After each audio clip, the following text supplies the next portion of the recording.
Marilyn Baron, bonsoir. Le 13 décembre dernier, votre fils, capitaine Moshe Avraham Baron, qui était commandant dans compagnie au sein de la brigade Golani, prestigieuse brigade d'infanterie, est tombé à Gaza dans un événement terrible qui a coûté la vie au total à 10 soldats. Alors lui était commandant de compagnie. On est aujourd'hui évidemment toujours dans cette guerre. Vous êtes venu avec ce drapeau aux couleurs des Golani. L'emblème des Golani, oui. Vous êtes une famille originaire de France. Votre fils était officier dans cette unité prestigieuse. C'est quelque chose qu'il a voulu, on l'imagine ? On est très sionistes, d'accord. Ils ont une maman qui ne parle pas l'hébreu. Moshe, il s'énervait tout le temps. Mais il voulait être combattant. J'ai eu du mal, mais j'ai accepté. Et il avait l'esprit des Golani dans le sang. Il était surtout très sioniste. Donc en fait, ce qui comptait, c'était se battre pour la terre d'Israël, pour le Ham Israël. J'ai eu une petite fille il y a 2 mois, Moshe ne l'a pas connue. Et il a envoyé un message à sa sœur pour lui dire qu'en fait, il se marierait, qu'il se battrait jusqu'au bout, d'accord, pour que cet enfant puisse vivre librement sur notre terre. Ça veut dire que vous ne l'avez pas vu depuis que l'événement du 7 octobre ? Il y a 3 semaines. Ouais. Alors, moi, j'ai eu la chance, comme il était officier, de le voir 2-3 fois, d'accord, et surtout à la Hafsaka Esh, 2 heures, mais en réalité 2 heures où ils étaient épuisés, mais en fait ils préparaient le après, parce qu'en fait je l'ai vu le mercredi et il rentrait à nouveau à Gaza le jeudi.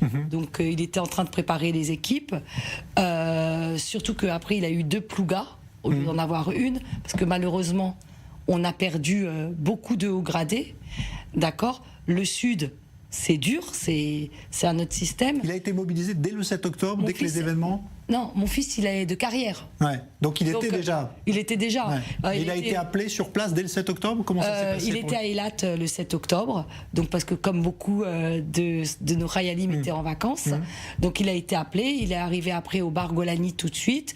Il voulait vraiment être là, donc il a récupéré des chars, des autobus pour parler à ses soldats qui étaient vraiment prêts. D'accord. D'ailleurs, les soldats disaient que on marche derrière Baron, les yeux fermés, parce que ils mettaient pas du tout leur vie en danger. Il avait le respect de la vie humaine. Ça, c'était très très important. Et cette unité des Shivas, en fait, je voudrais dire qu'en fait, qu'on ne peut gagner cette guerre. C'est pas le mot guerre, parce qu'une guerre, c'est contre 2 États. D'accord. On n'a pas 2 États. Mais cette unité que malheureusement Moshe a suscité, des gens qui sont venus, qui ne connaissaient pas mon fils, qui sont venus de Ramat Golan, de partout, religieux, pas religieux, de droite, de gauche, tout le monde en fait a compris que c'était le Ham Israël et que nos soldats tombaient pour le Ham Israël. Pour le peuple d'Israël, ouais. Et ce que je voulais dire aussi, c'est qu'aujourd'hui on avait... on chante la Tigara aujourd'hui, en fait, parce que c'était un message d'espoir pour notre terre, mais qu'on a aujourd'hui. D'accord. Aujourd'hui, il faut chanter la Tikva dans le but d'être tous unis, parce que cette chose qui nous arrive, ce monstre qu'on a laissé grandir pendant 20 ans. D'accord, et qui nous tue, nos Chayalim, d'accord, pour rien, parce qu'il faut comprendre que nos Chayalim, ils vont se battre, ils sont merveilleux avec une idéologie. C'est-à-dire, ils y vont les yeux fermés, d'accord. Et ils y vont les yeux fermés, ils sont pères, célibataires, tout ce que vous voulez, mais ils ont cette conviction. Et malheureusement, je veux pas faire de politique, mais malheureusement, le politique, il bloque et il utilise en fait l'idéologie de nos Chayalim. D'accord. Mais qu'est-ce que vous craignez aujourd'hui? C'est-à-dire que cette guerre et le fait que votre fils soit tombé pour cette cause... Alors, on l'appelle Moshe l'Onofal, Baron l'Onofal. Donc, je me dis qu'en fait, il n'est pas tombé. D'accord. Je pense qu'aujourd'hui, d'accord, et je le pense profondément, ce n'est pas normal que dans la crèche de ma petite fille qui a 18 mois, aujourd'hui, sa petite copine, elle est orpheline. Parce que son père est tombé hier. Aujourd'hui, on a plus de 145 soldats qui tombent tous les jours. Tous les jours, vous ouvrez votre WhatsApp et vous regardez 2, 3, 4, 5, 6, 7. Et bien aujourd'hui, je pense qu'il y a une décision à prendre. D'accord, je comprends tout le monde, d'accord, je comprends les pauvres personnes de Gaza, etc. Mais nous, c'est notre survie. Donc, je pense que les politiques doivent accepter d'appuyer sur le boom. Et malheureusement, j'ai juste un message à faire passer aux politiques.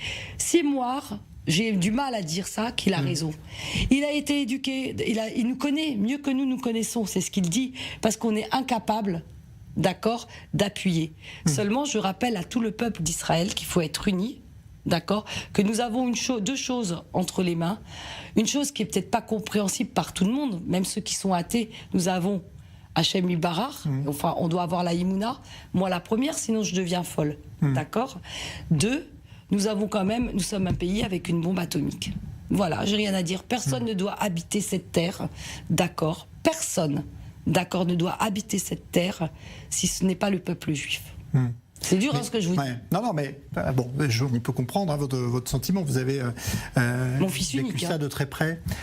Israël m'a pris mon fils unique. J'ai 4 enfants, j'ai 4 filles, mais mon fils unique.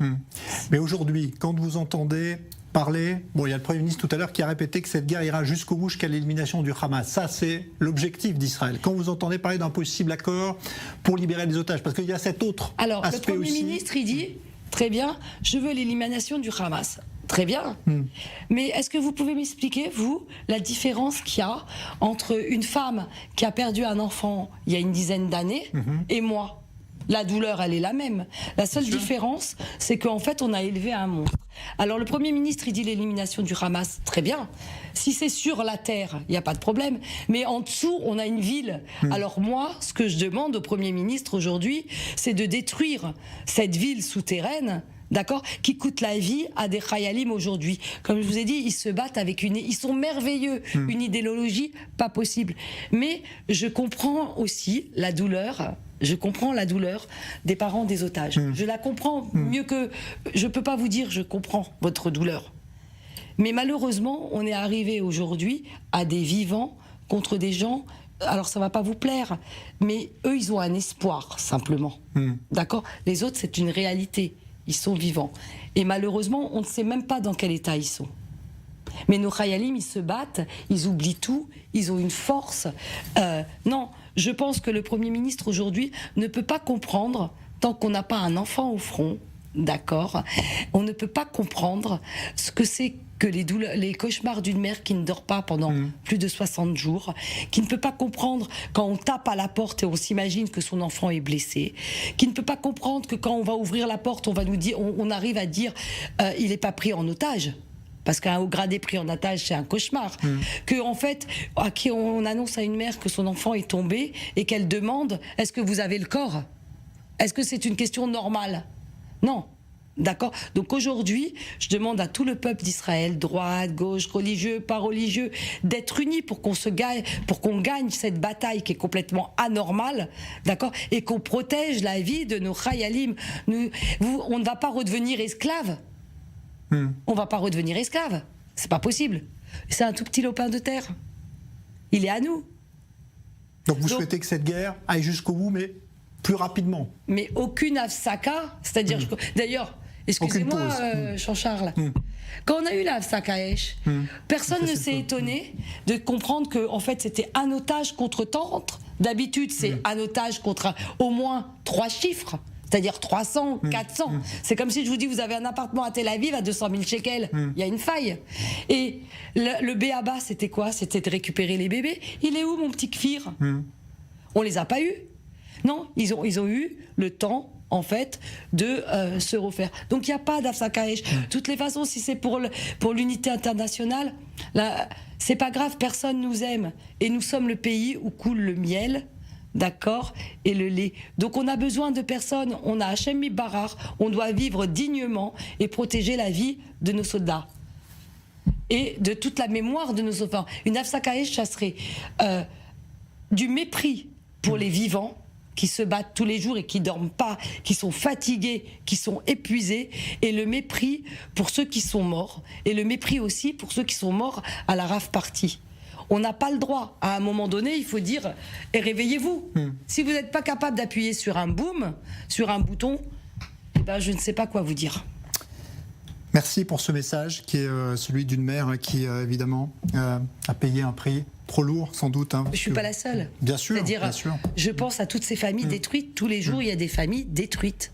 Et il y en a eu beaucoup ce week-end encore, puisqu'il y a eu 15 soldats tués. C'est inadmissible. Ce qui est un Un chiffre effectivement Et d'ailleurs, effrayant. juste regarder statistiquement, malheureusement, mon fils fait partie des statistiques, mais depuis la Hafsa Kaesh, vous avez de plus en plus de soldats qui meurent. Avant, on en avait 1, 2, 3. Aujourd'hui, c'est par 4, 5, 6.